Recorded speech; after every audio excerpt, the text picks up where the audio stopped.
Clip number 1272۔ اس clip میں آپ قرآن پاک کی سورہ صافات کی آیت نمبر 146 سے 148 تک کی تلاوت، ترجمہ قرآن اور تفسیر قرآن صراط الجنان سماعت فرمائیں گے۔ بسم اللہ الرحمن الرحیم۔ ترجمہ: اللہ کے نام سے شروع جو نہایت مہربان رحمت والا ہے۔ وَأَنبَتْنَا عَلَيْهِ شَجَرَةً مِّن يَقْطِينٍ۔ ترجمہ: اور ہم نے اس پر کدو کا پیڑ اگا دیا۔ وَأَنبَتْنَا عَلَيْهِ شَجَرَةً مِّن يَقْطِينٍ، اور ہم نے اس پر کدو کا پیڑ اگا دیا۔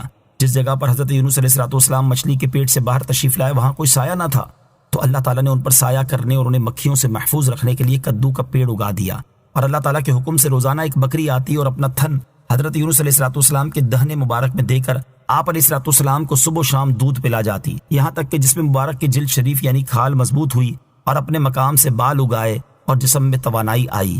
یاد رہے کہ کدو کی بیل ہوتی ہے جو زمین پر پھیلتی ہے، مگر یہ آپ علیہ السلام کا معجزہ تھا کہ یہ کدو کا درخت قد والے درختوں کی طرح شاخ رکھتا تھا اور اس کے بڑے بڑے پتوں کے سائے میں آپ علیہ السلام آرام کرتے تھے۔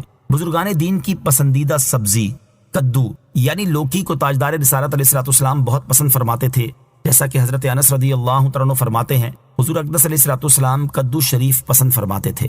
ایک مرتبہ کسی نے عرض کی، یا رسول اللہ صلی اللہ تعالیٰ علیہ وسلم، آپ کدو شریف بہت پسند فرماتے ہیں؟ رسول کریم علیہ السلام نے ارشاد فرمایا، ہاں، یہ میرے بھائی حضرت یونس علیہ السلام کا درخت ہے۔ یوں ہی صحابہ اکرام رضوان اللہ تعالیٰ علیہ مجمعین اور بزرگان دین رحمت اللہ تعالیٰ علیہم بھی کدو بہت پسند فرماتے تھے۔ چنانچہ حضرت انس رضی اللہ تعالیٰ عنہ بیان فرماتے ہیں کہ ایک درزی نے رسول اللہ صلی اللہ تعالیٰ علیہ وسلم کی کھانے کی دعوت کی، میں بھی نبی پاک علیہ السلام کے ساتھ گیا۔ جو کی روٹی اور شوربہ حضور اقدس علیہ السلام کے سامنے لایا گیا، جس میں کدو اور خشک کیا ہوا نمکین گوشت تھا۔ کھانے کے دوران میں نے پیارے آقا علیہ السلام کو دیکھا کہ پیالے کے کناروں سے کدو کی کاشیں تلاش کر رہے ہیں، اسی لیے میں اس دن سے کدو پسند کرنے لگا۔ حضرت ابو طالوت رضی اللہ تعالیٰ عنہ فرماتے ہیں کہ میں حضرت انس رضی اللہ تعالیٰ عنہ کے پاس حاضر ہوا، وہ کدو کھا رہے تھے اور فرما رہے تھے، اے درخت تیری کیا شان ہے، تو مجھے کس قدر محبوب ہے، اور یہ محبت صرف اس لیے ہے کہ رسول اکرم علیہ السلام تجھے محبوب رکھا کرتے تھے۔ امام اعظم رضی اللہ تعالیٰ عنہ کے شاگرد امام ابو یوسف رحمۃ اللہ تعالی کے سامنے جب اس روایت کا ذکر آیا کہ نبی اکرم علیہ السلام کدو پسند فرماتے تھے، تو مجلس کے ایک شخص نے کہا، لیکن مجھے پسند نہیں۔ یہ سن کر امام ابو یوسف رضی اللہ تعالیٰ عنہ نے تلوار کھینچ لی اور اس سے فرمایا، جدد الایمان والا لاقتلنک، تجدید ایمان کر ورنہ میں تمہیں قتل کیے بغیر نہ چھوڑوں گا۔ کدو یعنی لوکی کے طبی فوائد۔ لوکی کا استعمال نبی کریم علیہ السلام کی سنت ہے۔